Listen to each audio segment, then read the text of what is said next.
இன்றைக்கி இங்கே சத்யம் யோகா ட்ரஸ்டோட ஒரு ஆர்கனைசேஷனான சத்யானந்த யோகா சென்டர் குரு பூர்ணிமா செலிப்ரேட் பண்ணுறாங்க. குரு பூர்ணிமாங்கிறது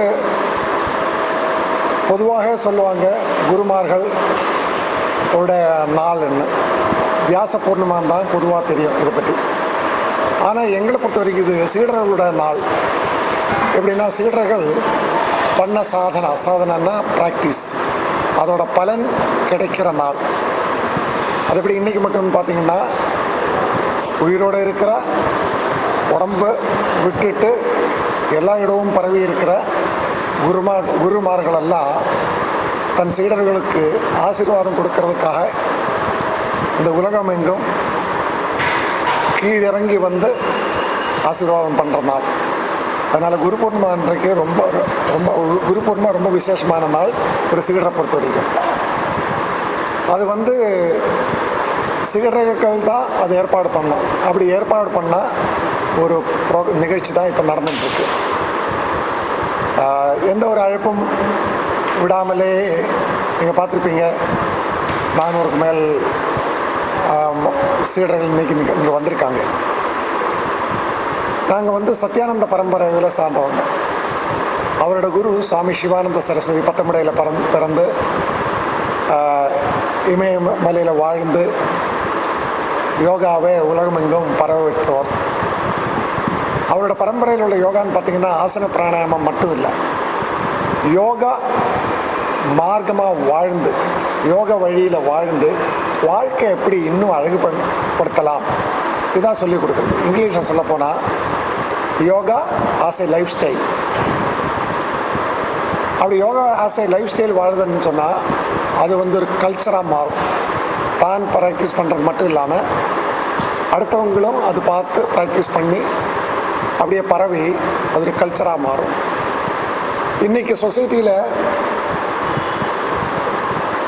பீஸ் ஆஃப் மைண்ட் இல்லைன்னு சொன்னால் அதுக்கு நம்மளோட கல்ச்சர் தான் காரணம். கல்ச்சரை பராமரிக்கிறதுக்கு, அதை காப்பாற்றுறதுக்கு எல்லாருக்கும் பொறுப்பு இருக்குது. ஆனால் சிலவங்க அது தானாகவே எடுத்து பண்ணுறாங்க. அவங்கள தான் யோகி, சாது, சன்னியாசி, சுவாமின்னெல்லாம் நம்ம கூப்பிட்றோம். அவங்க வாழ்க்கை அப்படி அதுக்காக ஒதுக்கி வச்சுருக்காங்க. அவங்கள சப்போர்ட் பண்ணி அவங்களுக்கு வேண்டிய ஃபெசிலிட்டிஸ் எல்லாம் பண்ணி கொடுத்து நம்ம சொசைட்டியை தக்க வைக்க வேண்டிய ஒரு கடமை ஒவ்வொரு குடிமகனுக்கும் இருக்குது. ஒரு யோகா மார்க்கத்தில் இருக்கிற ஒவ்வொரு ஸ்டூடெண்ட்டுக்கும், ஒரு சீடருக்கும் இருக்குது. அப்பேற்பட்ட சீடர்களுடைய ஒரு சந்திப்பு தான் இன்றைக்கி இங்கே நடக்குது. அதுக்கு குரு காரணமாக இருக்குது. குரு மையத்தில் வச்சு தான் நம்ம இதெல்லாம் பண்ணுறோம். சுவாமி சிவானந்தரோட சீடர் தான் சுவாமி சத்யானந்த சரஸ்வதி. அவருக்கு 12 வருஷம் ட்ரைனிங்க்கு அப்புறம் ஒரு மிஷன் கொடுத்தார். அந்த மிஷன் ஆகுது spread yoga from door to door, sure to sure. வீட்டுக்கு வீடு வாசப்படின்னு சொல்கிறோம். இது வீட்டுக்கு வீடு யோகா போய் சேரணும். அதே மாதிரி ஷோர் டு ஷோர்னு சொன்னால் ஒரு ஊர்லேருந்து இன்னொரு ஊர், ஒரு கண்ட்ரிலேருந்து இன்னொரு கண்ட்ரி போய் சேரணும்.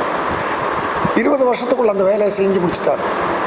செஞ்சு முடித்ததும் யோகாவோட அடுத்த ஒரு லெவலுக்கு கொண்டு வந்துட்டார் அவர். ஒரு second chapter, first chapter spreading the message of yoga. Second சாப்டர்னு சொல்கிறது தான் living yoga as a life style.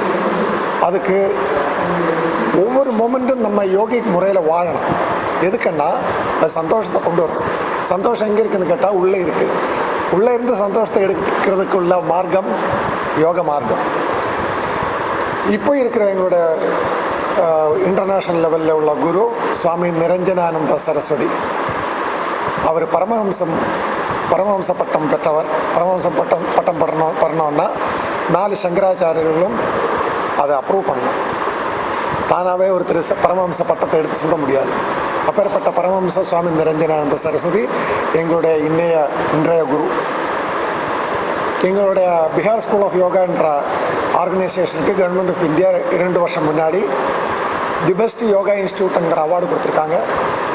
போன வருஷம் எங்களுடைய குரு சுவாமி நிரஞ்சனானந்த சரஸ்வதிக்கு government of India Padma Vibhushan பட்டத்தை கொடுத்து ஆதரிச்சிருக்காங்க. அந்த அவரோ எங்கள் குழுவில் சார்ந்த யாருமோ இதெல்லாம் விரும்புகிறவங்க இல்லை.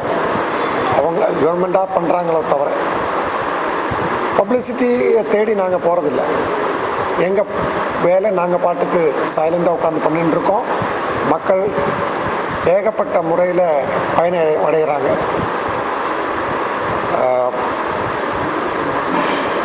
முக்கியமாக சொல்ல வேண்டிய ஒரு விஷயம், யோகாவை ஆசனா, பிராணாயாமா, தியானம் இப்படியெல்லாம் நினச்சிட்டு இருக்கிறாங்க. அது வெளிப்படையாக நம்ம பார்க்குறது. உள்ளே இருக்கிற யோகத்தை வெளியே கொண்டு வரதான் இந்த ப்ராக்டிஸோட பர்பஸ். ஆசனம் வேணுமா? வேணும். ஏன் வேணும்? உடம்பை நல்லா வச்சுக்கிறதுக்கு அதை பயன்படுத்திக்கலாம். ஆரோக்கியத்தை நல்லா வச்சுக்கிறத பயன்படுத்திக்கலாம். பிராணாயாமம் வேணுமா? நிச்சயமாக ப்ராக்டிஸ் பண்ணணும். ஏன் பண்ணணும்? அப்போ தான் உள்ளே இருக்கிற எனர்ஜியை நம்ம பயன்படுத்தலாம். அதை பயன்படுத்தினால் மொத்த செயலும் பர்ஃபெக்டாக நடக்கும். வீக்கான ஒரு பேட்டரி வச்சுட்டு ஒரு இன்ஸ்ட்ருமெண்ட்டை செயல்படுத்த முடியாது. நம்ம சோர்ந்து போனால் நம்ம ஃபுல் எனர்ஜி இல்லாட்டி நம்ம மூளை சரியாக ஒர்க் பண்ணாது, உடம்பு சரியாக ஒர்க் பண்ணாது, மனம் சரியாக இயலாது.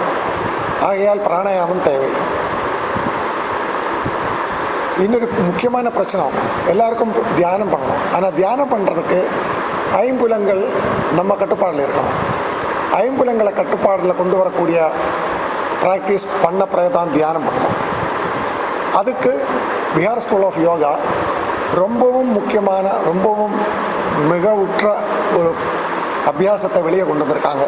அது சுவாமி சத்யானந்த சரஸ்வதி தான் அதை உலகத்துக்கு கொடுத்துருக்கார். அது பேர் யோக நித்ரா.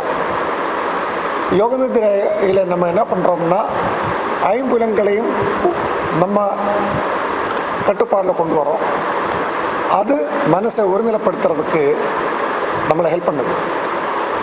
அதுக்கு பிறகு தான் கான்ஷியஸ் மைண்ட்லேருந்து சப்கான்ஷியஸ் மைண்டுக்கு போய் அன்கான்ஷியஸ் மைண்டுக்கு போகாமல் நடுவிலே நிப்பாட்டி நம்மளையே அறியறதுக்கு முயற்சி செய்கிற ஒரு ப்ராக்டிஸ். இதில் நம்ம உள்ளே போகும்பொழுது நமக்கு உள்ளே இருக்கிற கெட்ட எண்ணங்கள், நம்ம செஞ்ச கர்மத்தோட பலன்கள் எல்லாத்தையும் வெளியெடுக்க முடியும். அப்படி நம்மளையே ஒரு தரமான சைக்காலஜிக்கல் கிளீனிங் பண்ண முடியும். அதுக்கு பிறகு ஒரு புதுசாக ஒரு சங்கல்பத்தை பண்ணி, உறுதிமொழியை சொல்லி, ஒரு அஃபர்மேஷன் சொல்லி, புது ஒரு செயல் உள்ளே பண்ண வைக்க முடியும். அப்படி பண்ணினால் அது நம்மளை உள்ளேருந்து ப்ராம்ப்ட் பண்ணி அதை அச்சீவ் பண்ணுறதுக்காக நம்ம ஒர்க் பண்ணி நம்ம அதை மாறிடும். நம்ம பண்ணுற செயல்களெல்லாம் நல்ல பலனையும் கொடுக்கும். இந்த நோக்கத்தோடு தான் யோகாவை நாங்கள் கற்றுக் கொடுத்துட்டுருக்குறோம். We are not mere asana or pranayama people. நாங்கள் சொல்லிக் கொடுக்குற முறைன்னு சொன்னால் yoga as a lifestyle. Hari Om.